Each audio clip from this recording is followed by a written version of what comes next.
Ellis Smith here with SoHum Living Soils. Hope y'all are doing well today. I want to reach out to y'all and talk a little bit about what is the best growing medium or growing soil for growing cannabis or any other vegetables for that matter. There's a lot of choices that you can look to use, and it can be very confusing. There's a lot of great products on the shelf as you go into a grocery store. It can be very, very overwhelming, as you know, to see all the different products on the shelf. And so there's a lot of great reputable ones. I won't name any brands, but just when you go in there and look and see, you got to truly understand what type of growing methodology are you doing. Are you going to be using a liquid-based fertilizer?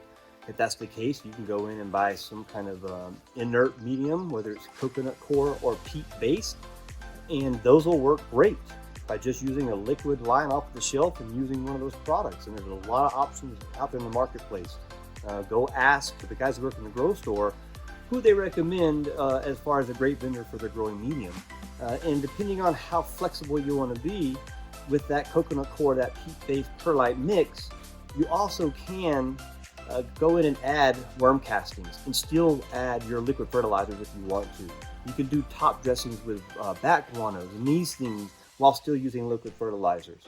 Or you can get away from liquid fertilizers, look at those coconut coir based mediums, look at those peat and perlite based mediums, and start to look at some of your alternatives for obviously adding the worm castings of vermicompost, looking at other beneficial bacteria and fungus, your mycorrhizae, and adding this into the soil. And then also looking at bat guanos, kelp meals, bone meals, all these different spectrums, and you can mix that in and use that as fertilizer. And so depending on what you want to do, there's plenty of options out there for you to use. It's just a matter of what makes sense to you. Pouring bottles and getting all these different pH up and pH down, checking parts per million. All this is going to require a lot more detail to attention so that you don't mess this up, but you can be very successful at it.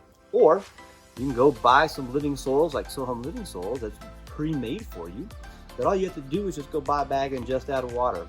Or for the guys that want to make their own living soils or kind of play in both sides using some of these dry amendments and using liquid fertilizers, go for it. Knock it out of the park.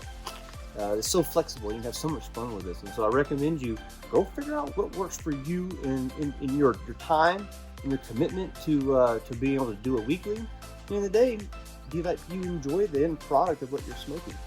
We know that it is getting very, very expensive to buy a product at dispensaries. And if you are legal in your own state to do this, this is going to save you so much money by doing it at home. So I highly recommend finding the ability to tinker and play and to learn and see what works for you. So I don't really have an answer of what's the best growing medium. There's so many different options, but take advantage of going out there, tinkering and learning for what's going to work for you. Ellis Smith at SoHum Soils. Come back and see us next time.